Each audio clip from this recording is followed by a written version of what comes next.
तो hello friends, welcome back to my channel. तो friend, आज के इस वीडियो सीरीज में हम लोग जानेंगे कि टाइप ऑफ सेट कितने प्रकार के होते हैं और भी बहुत सारी चीजों को हम लोग समझेंगे। तो आप वीडियो में अंत तक बने रहिए, तभी आपको सारा कंसेप्ट समझ में आएगा।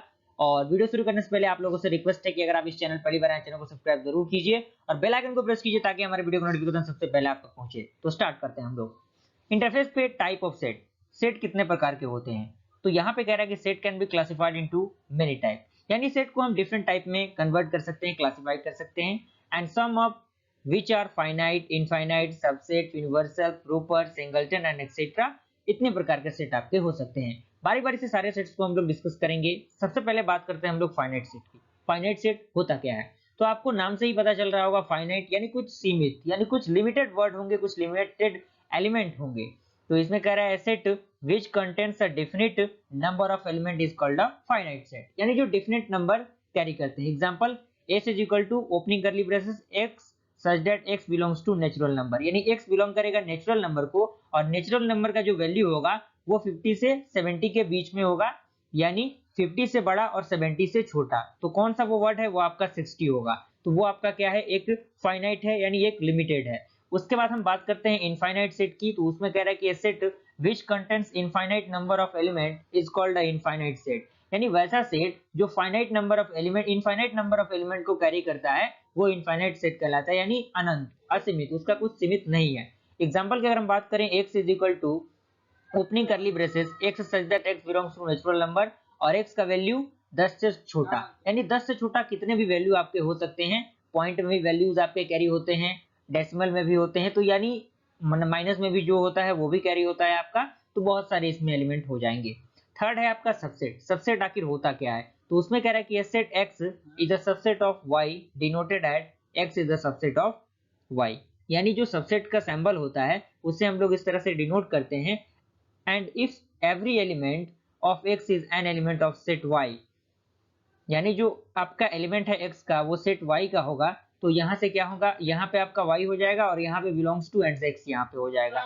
एग्जाम्पल के थ्रू अगर आप इसे समझें तो x is equal to 1, 2, 3, 4, 5 and y is equal to 1, 2। तो यहाँ से आप क्या कर सकते हैं कि y जो है, क्योंकि y का एलिमेंट क्या है? 1 और 2 है, और 1, 2 क्या है? आपके x के एलिमेंट में ऑलरेडी मौजूद है, तो हम कह सकते हैं कि y is the subset of x। पहला एग्जाम्पल आपको क्लियर हुआ। दूसरा एग्जाम्पल है कि let x is equal to 1, 2, 3 and y is equal to 1, 2, 3। तो यहाँ से हम क्या कह सकते हैं? यहाँ से कह सकते हैं कि y का जो एलिमेंट है ऑलरेडी इसमें अवेलेबल है, तो यहाँ से y is the subset of x, या फिर आप कह सकते हैं x is the subset of y। दोनों यहाँ पे कंडीशन सही होगा। 4 नंबर है आपका प्रॉपर सबसेट। इसमें कह रहा है कि the term proper subset can be defined as a subset of but not equal to, यानी जो प्रॉपर सबसेट होता है वो सबसेट होता है और इक्वल टू नहीं होता है किसी अनदर सबसेट के, यानी a set x is a proper subset of y is denoted at x proper subset of y। यहाँ पे इक्वल का हम लोग सिंबल नहीं देते। उसके बाद आपका है यूनिवर्सल सेट। यूनिवर्सल सेट क्या होता है? तो इसमें कह रहा है कि it is a collection of all element in a particular context of application and all the elements in context on application are essentially subset of universal set and universal set is also represented by U. Example के through हम लोग सारी चीजों को समझेंगे, आपको घबराने की बिल्कुल जरूरत नहीं है, आप लोग वीडियो में अंत तक बने रहिए। 6 नंबर आपका कह रहा है कि एम्प्टी सेट और नल सेट, यानी एम्प्टी सेट को हम नल सेट के भी नाम से जानते हैं या फिर वॉइड सेट भी हम उसे कह सकते हैं, जिसमें कोई भी एलिमेंट ना हो, यानी an empty set contains no element. Empty set किसी भी प्रकार के एलिमेंट को क्या करता है? कंटेंट नहीं करता। And it is denoted by 5, आप इसको देख सकते हैं 0 और उसके अंदर एक क्रॉस का symbol. And as the number of element in a finite set, empty set is a finite set of empty set null is 0। that example आप यहाँ से समझेंगे, x is equal to x such that x belongs to natural number। and आप यहाँ से देखें कि क्या 7 से बड़ा और 9 से बड़ा, यानी कोई भी क्या है एम्प्टी सेट, तो इसके बीच में जो एलिमेंट होंगे कोई भी एलिमेंट इसके अंदर कैरी नहीं होगा, तो यहाँ पे ये एम्प्टी सेट हो जाएगा। उसके बाद हम आपका अगला देखते हैं, जिसमें है आपका सिंगलटन सेट। सिंगलटन सेट यानी सिंगल, जिसमें कि केवल एक ही यूनिट हो। जैसे आप कह सकते हैं कि सिंगलटन सेट और unit set contains only one element and singleton set is also denoted at S. ऐसे हम इसे डिनोट करते हैं। एग्जांपल आपका दिया हुआ है x such that x belongs to natural number, यानी नेचुरल नंबर को वो बिलोंग करेगा और x का वैल्यू आपका 7 से बड़ा और 9 से छोटा, तो वो क्या होगा? 8 होगा। तो यहाँ पे ये आपका एक ही एलिमेंट आ रहा है, तो सिंगलटन सेट हो जाएगा। उसके बाद इक्वल सेट आता है। इक्वल सेट नाम से ही आपको पता चल रहा होगा कि इक्वल, यानी दोनों के एलिमेंट क्या होंगे, नंबर ऑफ एलिमेंट दोनों सेम होंगे। यानी if two element contain the same element they are said to be equal. Example if a is equal to 1, 2, 6 and b is equal to 6, 1, 2 and they are equal as every element of a is an element of b। क्योंकि a के जितने भी element है b में already मौजूद है, तो हम कह सकते हैं कि set b is an element of set a, यानी सेट b सेट a का क्या है, एलिमेंट है।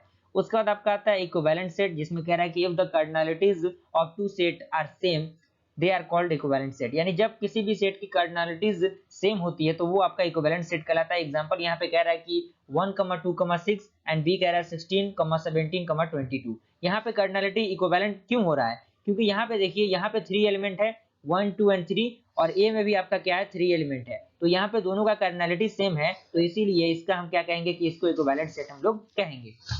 उसके बाद हम बात करते हैं ओवरलैपिंग सेट की। ओवरलैपिंग सेट क्या है, तो कह रहा है कि two set that have at least one common element are called overlapping set। Example इसमें 1 कह रहा है कि number of a union b is equal to number of a। सबसे पहला आपका है number of a union b is equal to number of a plus number of b minus number of a intersection b। आपका ये a union b का formula है, आपने class 11th में भी इसको देखा होगा, या फिर अगर आपने प्रोबेबिलिटी पढ़ा होगा तो प्रोबेबिलिटी में भी आपने उस फॉर्मूला को देखा होगा। सेकंड है आपका number of a union b is equal to number of a minus b plus number of b minus a plus number of a intersection b। And third है आपका number of a is equal to number of a minus b plus number of a intersection b। And fourth है आपका number of b is equal to number of b minus a plus number of a intersection b। Basic से ये properties है, आपको इनको याद करना होगा। एग्जांपल आपका कह रहा है कि let a is equal to 1, 2, 6 and b is equal to 6, 12, 42 there is a common element 6 hence the set are overlap। दोनों सेट क्या कह रहा है, ओवरलैप हो रहा है, क्योंकि इक्वल यहाँ पे एलिमेंट है। 6 क्योंकि यहाँ पे क्या है, कॉमन है, इसीलिए आपका ओवरलैप होगा। लास्ट है आपका डिसजॉइंट सेट, इसमें कह रहा है कि two set a and b are called disjoint set if they do not have even one element in common। यानी जिसमें कोई भी एलिमेंट कॉमन ना हो, उसका probability is number of a intersection b psi and number of a union b is equal to number of a plus number of b। I hope यहाँ तक clear हुआ। अगर ये वीडियो पसंद आए वीडियो को लाइक जरूर कीजिए और चैनल पहले बनाए चैनल को सब्सक्राइब कीजिए। फिर मिलते हैं अगले वीडियो में, तब तक के लिए थैंक यू।